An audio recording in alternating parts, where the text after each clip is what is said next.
Light बंद कर दे और सो जा। कहीं मिस ड्रैकुला ने कमरे को रोशनी से जगमगाता देख लिया तो कमरे की ही नहीं, तेरी लाइफ की भी सारी बत्तियां बुझा देंगी। माना कि तू उनकी फेवरेट स्टूडेंट्स में से एक है, लेकिन मिस ड्रैकुला अपने गाउन की सिलवटों को ठीक करते हुए कहेंगी, you know rule is rule. Kanika ने ठहाका लगाया। किसी की भी नकल उतारने में न सिर्फ वह माहिर थी, बल्कि बोलते हुए उसके चेहरे पर आने वाले भाव भी हूबहू उस व्यक्ति जैसे हो जाते जिसकी वह नकल उतार रही होती। अभिनय जैसे उसे विरासत में मिला था।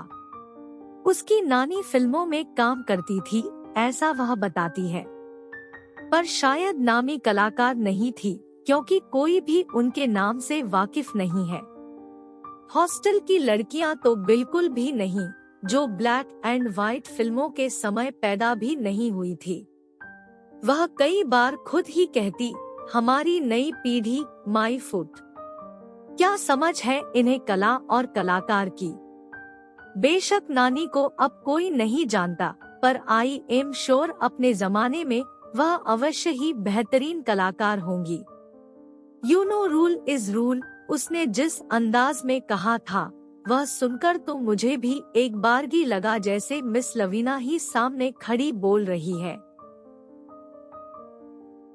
मैंने उसे घूरकर देखा तो वह सिगरेट का कश लेते हुए बोली, यूं न मुझे देख, कहीं डर से जान ही न निकल जाए मेरी जान। धुआं उड़ाते हुए एक लंबी सांस लेते हुए वह टांगे फैलाकर पलंग पर लेट गई।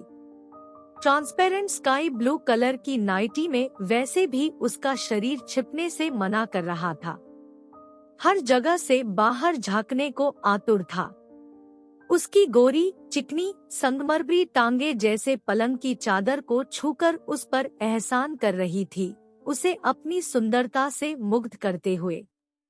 कितना प्यारा नाम है उनका, और तू उन्हें मिस ड्रैकुला कहकर नाम की ही नहीं, उनकी सुंदरता की भी ऐसी की तैसी कर देती है।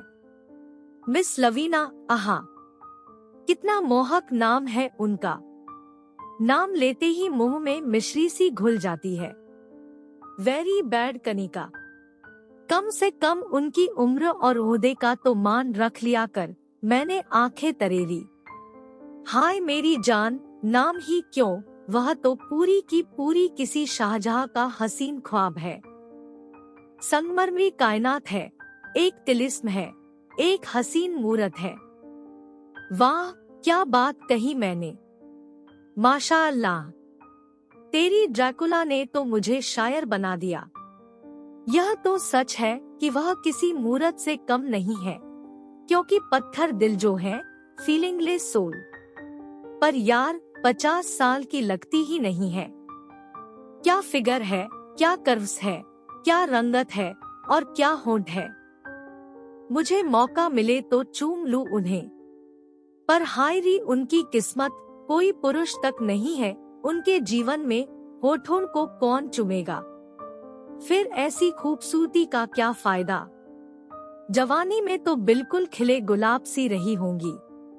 क्या सच में उनका रसपान किसी ने नहीं किया होगा। तभी तो संगमरमर की बुत ज्यादा लगती है। पर कोई नहीं, मैं उस बुत को अपने ड्राइंग रूम में सजाने को तैयार हूँ। कनिका ने एक अंगड़ाई लेते हुए ऐसे कहा मानो खुद उस समय किसी पुरुष की बलिष्ठ बाहों में होने की कल्पना कर रही हो। हाय मिस लवीना, कोई लव नहीं है क्या तुम्हारा। बिस्तर से उठकर वह मेरे पास आ गई और मुझे कसकर भींच लिया। हट परे, मैं तेरा बॉयफ्रेंड नहीं हूँ, न ही लेस्बियन हूँ, इसलिए मुझसे लिपटकर कोई गंदे विचार मन में लाना भी मत। मैंने हंसते हुए उसे पीछे धकेल दिया। उफ, क्यों याद दिला दी उसकी। आज रात तो बस ख्यालों में बीतेगी। हफ्ते भर से मिली भी कहाँ हूँ उससे। इतवार को ही तो आता है मुझसे मिलने। हाय हाय ये मजबूरी, ये हॉस्टल और ये दूरी, मेरे करोड़ों की जवानी जाए। उसने एक और सिगरेट सुलगाते हुए कहा। कनिका पारे कब क्या बोल देगी कोई अनुमान नहीं लगा सकता। न वह किसी से डरती है, न किसी की परवाह करती है। बिंदास, बेबाक और कुछ कहे तो लड़ने मरने को तैयार। पर जब बात दोस्ती निभाने की आती है या किसी के हक के लिए लड़ने की, तो सबसे पहले वही कूदती है न्याय दिलवाने को। इकलौती संतान है, पैसा इतना है कि खुले हाथों से लुटाती है। हॉस्टल के डीलक्स कमरे को अफोर्ड कर सकती है और ठाठ से अपनी प्राइवेसी के साथ अकेली रह सकती है। सुख सुविधाओं का आनंद उठा सकती है, पर हमारी दोस्ती जो स्कूल के समय से चली आ रही थी और समय के साथ और प्रगाढ़ हो गई है, उसकी वजह से वह मेरा साथ कहीं भी नहीं छोड़ती। स्कूल, कॉलेज और अब हॉस्टल का कमरा भी शेयर करते हैं। उसके पापा चाहते थे कि वह MBBS की पढ़ाई कर डॉक्टर बने, लेकिन वह उनमें से नहीं जो किसी की भी बात आसानी से मान जाए। मैंने हिंदी लिटरेचर लिया था और उसने साइकोलॉजी ऑनर्स। मम्मी पापा चाहते हैं कि मैं डॉक्टर बनूं। बात तो नाम के आगे डॉक्टर लिखने की ही है न, साइकोलॉजिस्ट या साइकेट्रिक्स भी तो डॉक्टर होते हैं, उसने कहा था। अपनी बात पर अड़ना और उसे मनवा लेना उसकी खूबी थी, पर साथ ही दूसरे को पता नहीं लगने देती थी कि उसकी बात उसने नहीं मानी। पापा का ट्रांसफर दूसरे शहर में हो जाने के कारण मेरा हॉस्टल में रहकर पढ़ाई करना मेरी मजबूरी थी, पर कनिका के सामने ऐसी कोई मजबूरी नहीं थी और न ही वह ऐसी थी कि किसी मजबूरी को अपने ऊपर हावी होने दे। मुझे हॉस्टल में कंपनी देने के अलावा यहाँ रहने के पीछे उसका एक और उद्देश्य है, जिसके बारे में केवल मुझे ही जानकारी थी। उसका थिएटर से जुड़े रहना, जो घर पर रहकर संभव ही नहीं था। उसकी माँ अभिनय और फिल्मों या मंच पर नाटक करने की बात सुन भड़क उठती। शायद उन्हें अपनी माँ का अभिनय करना पसंद नहीं होगा या बचपन की कड़वी यादें होंगी। कनिका ने फर्स्ट ईयर में थिएटर ग्रुप बना लिया और उसमें बहुत एक्टिव रहने लगी। और तू जो ये कश पर कश ले रही है, तुझे छोड़ देंगी मिस लवीना, मैंने उस पर कागज की बॉल बनाकर फेंकते हुए कहा। मैं नोट्स बना रही थी, स्टडी टेबल पर बैठी और नाइट लैंप जलाया हुआ था जिसे लेकर उसने इतना शोर मचाया।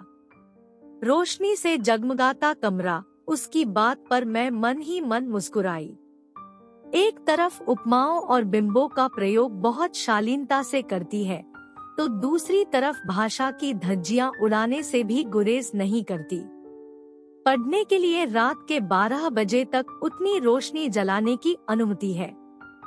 वैसे भी एग्जाम शुरू होने वाले थे और इस दौरान मिस लवीना अनुशासन में ढील दे ही देती थी।